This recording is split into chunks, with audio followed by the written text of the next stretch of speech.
Hello, my lovelies. It's Natassia here, and today I'm filming this video for those days where you're not feeling that confident in yourself. Maybe there's something new that you're trying that you're a little bit scared of. Maybe you have a big presentation and you're just not feeling that confident in yourself. Maybe you're comparing yourself today to other people, or maybe you just woke up and you're just not having a confident day. This video is for those days, and I'm going to give you 5 little confidence reminders and confidence tips to help you boost your confidence today.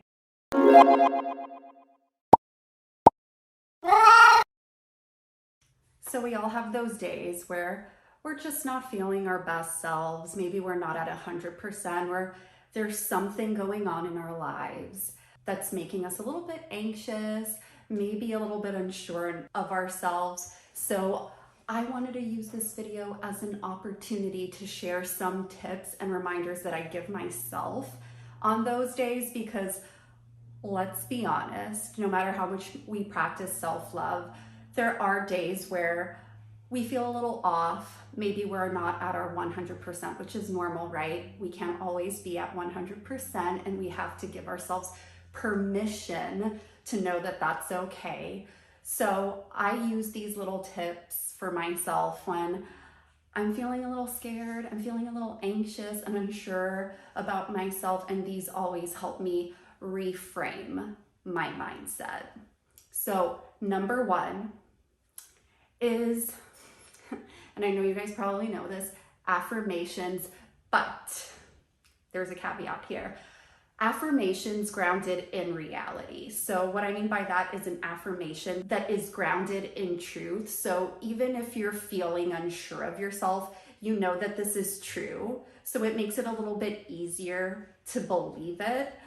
An example is like something that may not be realistic if you're not feeling confident in yourself is like, I am extremely successful in whatever I do. I can conquer anything that comes my way. It's a beautiful affirmation. But on days where we're feeling really unsure, it may be hard to believe that. So let's ground it in reality a bit. A good example is, I can learn new things and do things that I'm not comfortable with, and I can succeed in them because I have done so in the past. That's true, right? We weren't always good at everything we do. You weren't always great at riding a bike or giving presentations, or a skill that you've learned that maybe you're really good at now. But in the beginning, you didn't know what you were doing. We all start from 0, right? So that is an affirmation grounded in reality because it's true. You have become good at things that you weren't good at before, and you can succeed in them. So that's a good affirmation to kind of repeat to yourself on those days where you're not feeling confident. Another good example that I've used before is, I know that everybody's path and everybody's journey is different, so I can't compare myself to everybody else, which is another truth. We're not the same, we're all different. So what's the point in comparing your abilities and your success to somebody else who may be on a completely different journey than you and who has maybe gone through different things? That is true. So that is a little bit easier to believe on those days where you're not feeling that confident. And what I would do is just keep repeating them, like saying them to yourself, whether it's whispering it or saying it out loud or writing it down, something that helps you keep the mantra going to help calm those nerves. The second reminder and tip for you is reframing uncertainty. So maybe you have a new job that you're scared about. Maybe you have to give a presentation and you're thinking of all of the ways that it can go wrong. Or maybe you're trying something new, something that's out of your comfort zone, and you're starting to think like, well, what if I fail? What if I mess up? What if this happens? All of the uncertainties, right? There's a great way to reframe that, because essentially everything in our life is uncertain. We don't really think about it, but we tend to freak out about certain uncertainties and not about others. A great example is, say, you're ordering Uber Eats. This is not sponsored by Uber Eats, by the way. Imagine. Here's my Uber Eats coupon code. But as I was saying, let's say you order Uber Eats. Most of us aren't going to start thinking after we place the order like, oh my God, what if it never arrives? What if they mess up my order? What if it takes 2-3 hours to get here? What if there's traffic? We don't think about that. We just place the order and we move on with our life. But then with certain things in our lives, we start freaking out about uncertain paths that may happen, uncertain circumstances. And it's true, it could be like, well, this is more important, like this is something bigger, but we need to acknowledge that everything is uncertain in life. And while there are possible negative outcomes, there's also a lot of very incredible outcomes that we typically aren't thinking of because we're so focused on the negative. So a great way to reframe it is realizing that, yes, this is kind of scary and I'm doing something that I'm uncomfortable with right now. I don't know what the outcome is going to be because it's uncertain. But the beautiful thing about uncertainty is that there are endless possibilities, many of them which are good. So I am not going to rob myself of these possible beautiful opportunities just because of a smaller amount of risk. And if you think back to it, you can even think of different times in your life where you've done something that you weren't sure of, that you didn't know what the outcome was going to be, and it ended up being amazing for you, even if it was something small or it can be something big. That kind of helps you to remind yourself like, okay, yeah, uncertainty is scary, but I know that in my past experiences, some great things can come out of it. So I love reframing uncertainty because as somebody who used to be a self-proclaimed control freak, I still have a tendency to catastrophize certain situations whenever I can't predict what the outcome would be, right? It's easy to focus on all of the possible negative outcomes, but it could be that those negative outcomes, the percentage chance of those happening is a lot smaller than all of the possible good outcomes. So don't rob yourself of new experiences and chances because of uncertainty, because it's everywhere. Okay, the third reminder and tip, and this one may seem strange maybe to some of you, but I actually even looked it up and there's research that confirms this, is reframing stress and anxiety to excitement. And this is actually a tip that one of my previous managers, when I had first started my career, had given me. I had opened up to her saying that I get a little anxious when presenting, even though I know that I'm not bad at it, I just get really nervous leading up to it. And she said, I just tell myself I'm excited. I reframe it, and instead of being like, oh my God, I'm so anxious, I'm so stressed, I just tell myself, I'm excited. I'm excited to give this presentation. That's why I'm feeling like this sensation in my body. It's because I'm excited. And I was like, what? Really? But I tried it. And I will say it doesn't get rid of the nerves 100% when you're feeling a little bit anxious about a situation that may be new to you and you may not be feeling so confident in yourself, but it definitely does diminish the stress response. And so whenever I'm in a situation and I start getting those butterflies and I'm getting stressed out a little bit, I just say, I'm excited. I'm not stressed. That's why I'm feeling this way. I'm excited to do this because I'm trying something new. I'm excited to do this because I'm pushing myself out of my comfort zone. And you just keep repeating that inside your head and reframing it. And it'll help you like ease down a little bit. And funnily enough, when I was getting ready and preparing this video for you guys, I was looking into like, is anxiety or stress the same as excitement?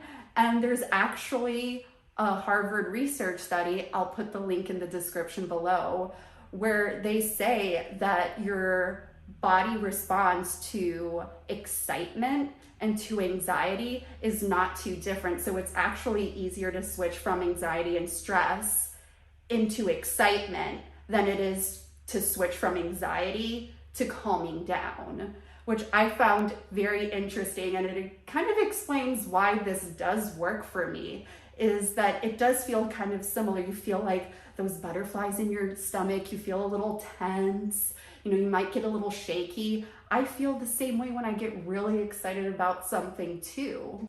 And reminder number 4, tip number 4 is, and this again, it just seems maybe a little silly, but create like a confidence playlist on Spotify or whatever streaming service you use. Make a mixtape if you want, but put songs in there that make you feel like you can conquer anything, that make you feel confident, that make you feel excited. I actually have a playlist. I call it my Fierce playlist. I'll add it to the description below. It's on Spotify if you guys want to check it out and maybe get some ideas for confidence boosting songs. But whenever I feel like I need that extra boost, whether it's for work, maybe it's something that I'm a little bit stressed out or anxious about, I'll just pop in my headphones and I'll blast that playlist and listen to it and really just feel energized and pump myself up. Or you can listen to it in the car, whatever you choose to do. But I love music. I've always loved listening to music. And I love songs that have like an empowering message, or messages that really talk about like being confident in your own skin. So I have my confidence playlist that I always listen to. It's also great when you're working out because it's an awesome motivator to keep going. But use that playlist as well on those days where you need that extra boost of confidence when you're preparing for something new or out of your comfort zone. And then the last tip and reminder for you guys on those low confidence days is to remind yourself of the beauty of growth. Remind yourself that in order to grow, you need to step out of your comfort zone. And stepping out of your comfort zone is never comfortable. That's why, like, your comfort zone, right? Those are the things that you're used to, that you already know, that are part of your routine. Anything outside of that is uncomfortable. But if you don't step outside of the comfort zone, you're not really going to change much. You're not going to grow and expand as much as you do if you lean in to the discomfort a bit. And what I love to do is, I've already spoken about this in my resolutions video, but writing down your wins and keeping track of those are really great for this reminder and tip. The best way to reinforce this is to look at that list of your wins and accomplishments. And it doesn't have to be like monetary or career wins. It can be relationship, it can be emotional growth, it can be self-love growth, skills, hobbies, whatever it may be. Looking back at that list and recognizing how much you've grown just from those wins and accomplishments just shows you that I can grow by doing things that are new and maybe uncomfortable to me. But once I step out of my comfort zone, that's where the magic happens. And that's always a great boost to your confidence, is looking back at those wins and accomplishments of some of those things that maybe you weren't even sure that you could do or you could accomplish. But here they are listed out to you, kind of showing you right in your face that, you know what? Amazing things can happen. You can grow when you step out of your comfort zone. So if you're feeling a little bit nervous about something new, or you're feeling unsure of yourself, maybe you are comparing yourself to somebody else, whether in real life or in social media, I think looking back at your own wins instead of measuring yourself against other people's wins can really help boost your confidence. Like I said earlier in the video, we're all different. We're all on different journeys and paths. So we can't compare ourselves to everybody else because you don't know what somebody else has been through. You don't know obstacles they've had to overcome to get to where they are right now. So why bother comparing? The only person you can compare yourself to is yourself and how much you've grown from a year ago, 5 years ago, 10 years ago, and recognizing that growth gives us that confidence that we can do hard things and that we can overcome and succeed in them. So that's it, guys. That's today's video. Those are my 5 confidence reminders and tips for you on those days where you're not feeling as confident as maybe you typically would. So I hope these reminders gave you some inspiration for things that you can do on those days, and remind yourself that you can do hard things, that we can lean into discomfort and grow from it. Let me know what other reminders or tips that work for you. What helps boost your confidence when you're feeling kind of meh? When you're feeling I'd love to know, share them in the comments below. Maybe it's something that I can try out in my daily practice as well. If you're new to this channel and you enjoyed this video, I post videos about self-love and fashion every week, so you can go check those out on my channel as well. Also, if you enjoyed this video, I would appreciate it if you subscribed. Thank you. Thank you guys so much for watching, and I will see you guys in the next video. Bye! Love you. Say bye, bye, say bye.